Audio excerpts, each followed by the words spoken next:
Well, it's a pretty nice day. It's actually pretty cold. I mean, for May, this seems pretty cold for me. We get up in the morning in the house, it's 65 degrees in the house. I think it was not today, but the day before, and yesterday and the day before. I think I started the wood stove, and that's crazy. Here in May, we're starting the wood stove. So we won't even get into the 70s today. So it's a pretty cool day.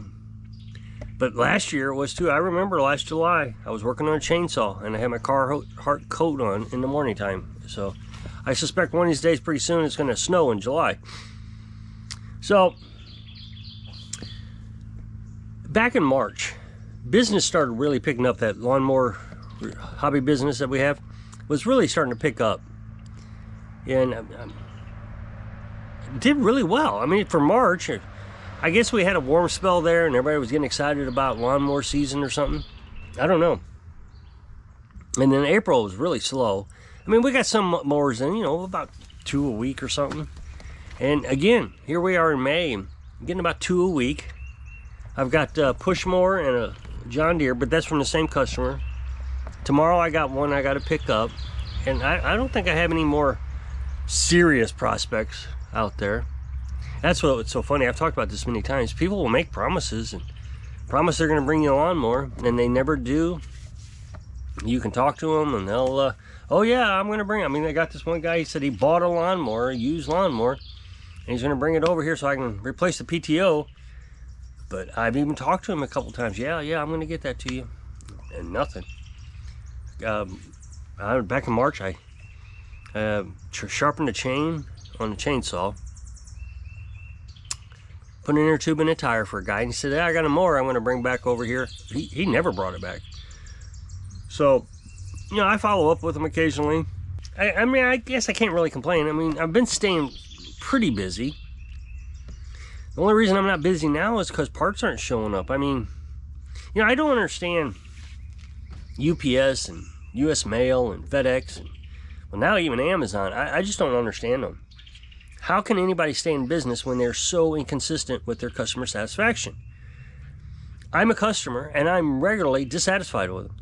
The one I'm usually the most satisfied with is UPS, but they even make mistakes. Occasionally, I bought a oil pressure sensor off Amazon, and they were supposed to bring it out, and it never came, so I got a refund, and they sent out another one.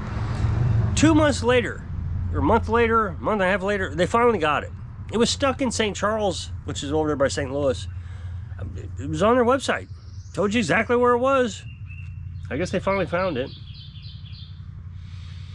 And then Amazon was supposed to send a package to the UPS or the Postal, the post office yesterday. And it's got the parts for the John Deere and the push mower. I could have done both yesterday. And they didn't show up. So now they're saying that May 9th, this is the 5th. So if it's not here by May 9th, that's Friday. On Saturday, I can let them know I didn't get it. And then I can reorder.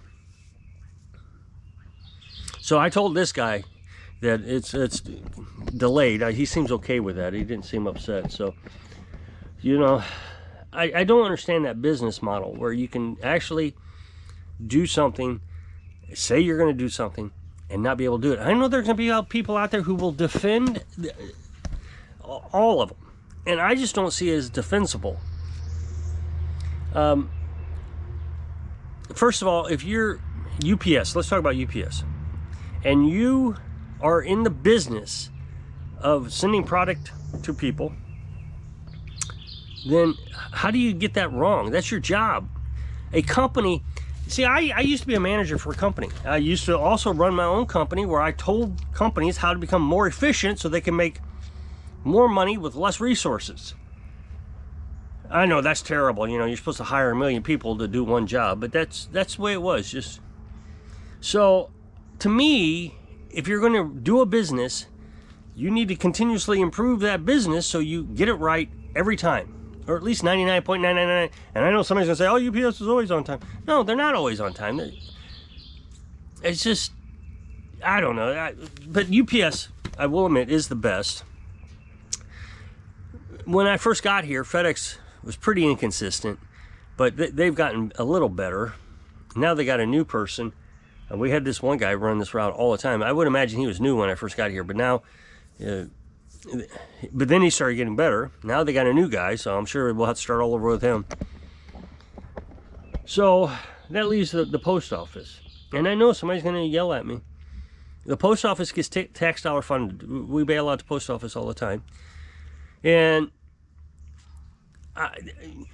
I heard a story years ago. My ex-wife worked for the post office for maybe a year as a weekend postmaster. And her job was to sort out the mail, put it in the post office, P.O. boxes. And then for the rest of the day, she would sit there and watch TV. That was her job.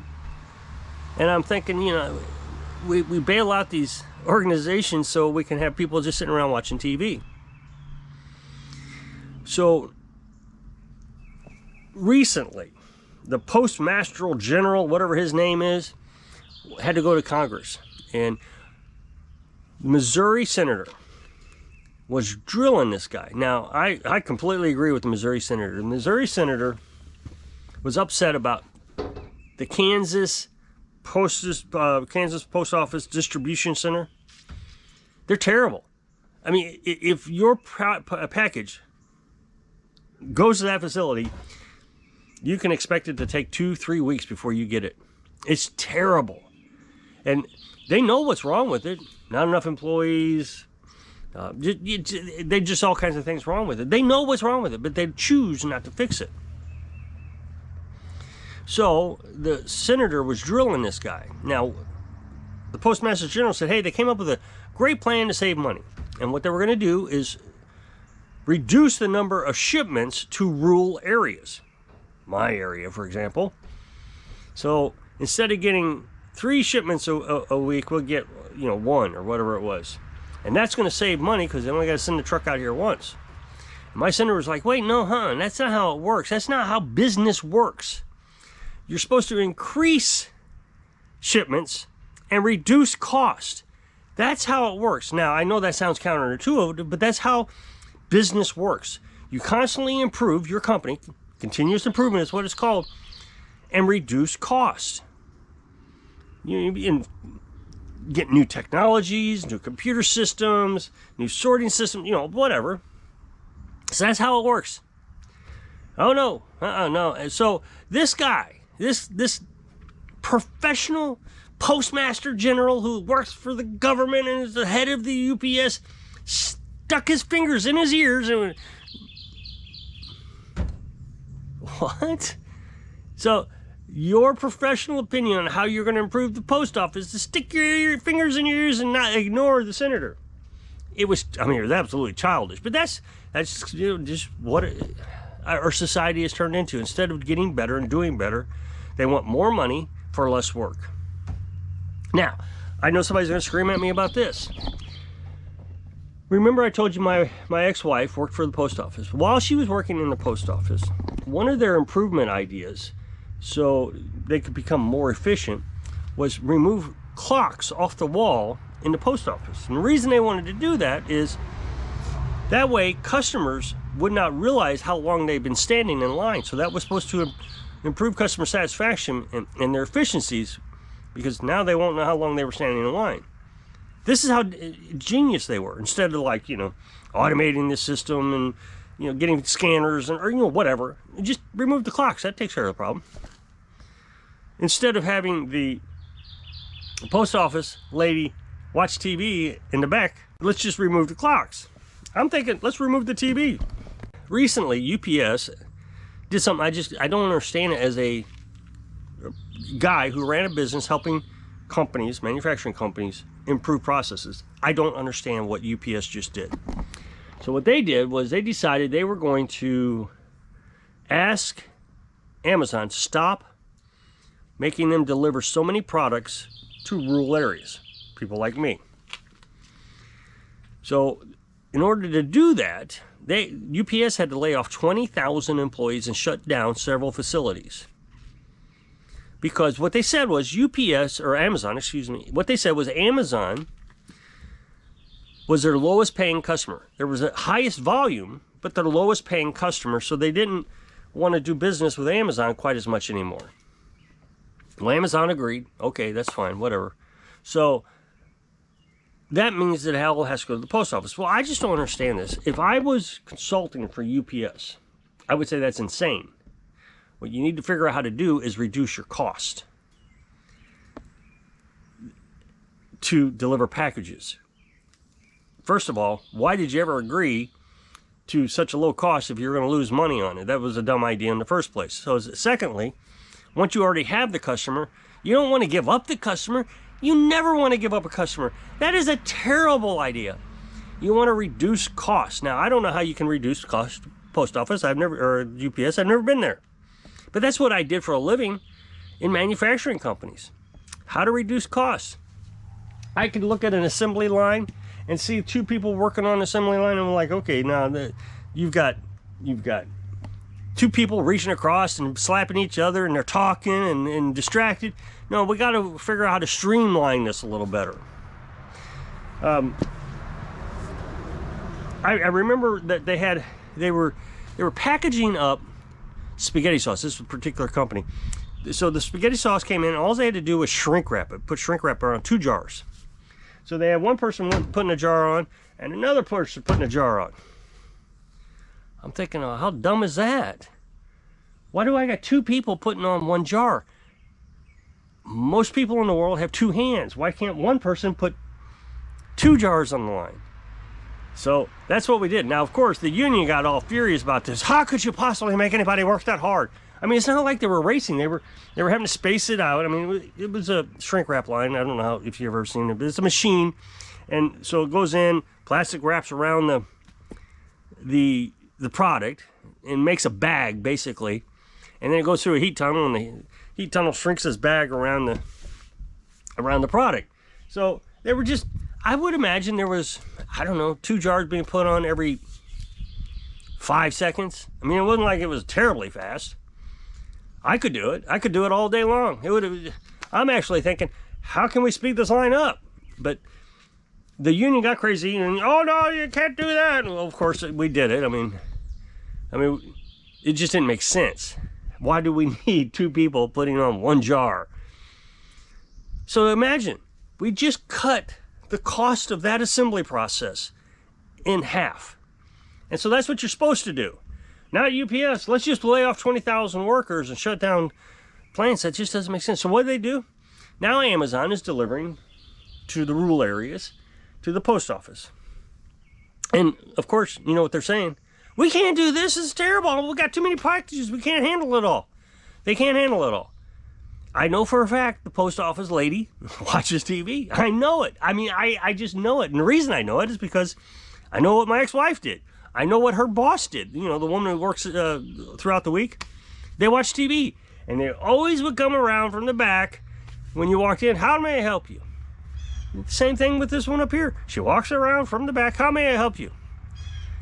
So as soon as I hear the ding-ling-ling, they mute the TV. Or they pause it. Maybe it's on whatever that, I don't have that anymore. TiVo, whatever that was called. Where they record the TV shows. So they mute it. So they come in and they give you your stamp or whatever it is. Well, you're telling me these people who are watching TV can't take on extra business from Amazon? But that's what they're saying. No, they can't. So they've lost 2 packages of mine. 2 different packages. One was due yesterday and one was due today. Now, Amazon was supposed to deliver the package to the post office yesterday. I think Amazon lost that. So yeah, I mean, imagine that. Amazon can't even do the job. And they're the ones wanting to sell the product. It's incredible to me. How hard can this be? I'm sure it's hard, don't get me wrong. But that's their job. That's what they're supposed to be doing. They need to figure out how to make it easy. And then the other package is just a fuel filter. It was actually mailed from the company that I bought it from, Amazon. You know, they have these suppliers, I don't know. So it was mailed, and it went over to Kansas City. Now this is how brilliant UPS or Postal system is. It went over to Kansas City, and I thought, I'm never gonna get it. So what did they do? I'm in between Kansas City and St. Louis, just so you know. I'm kind of south, right in the center. So Kansas City sends it over to St. Louis. St. Louis sends it all the way back to Kansas City.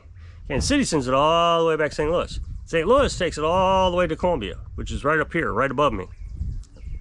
And so this morning it was in Columbia. I'm thinking, all right, are they going to make it down to here in time? Nope. So why'd they say it was going to be here? It's not going to be here. So I don't know. I just find the whole thing frustrating. I'm not the smartest man in the world, but there's got to be a way to, first of all, not give up 20,000 jobs and all that business. There's got to be a way to improve the post office instead of putting your fingers in your ears. I mean, like a child. It was just, and you know, the thing is the rest of us just sit out here just aggravated. And then we wonder why there's so much crime and road rage. And, well, I'm blaming the postal system and the UPS system and the FedEx system. So if you'll click this up next box to take you a video over to my other channel, I really appreciate it. Go check it out. So if I can inspire you to not get frustrated when they don't ship your packages, so you can live your dreams. Thanks for watching.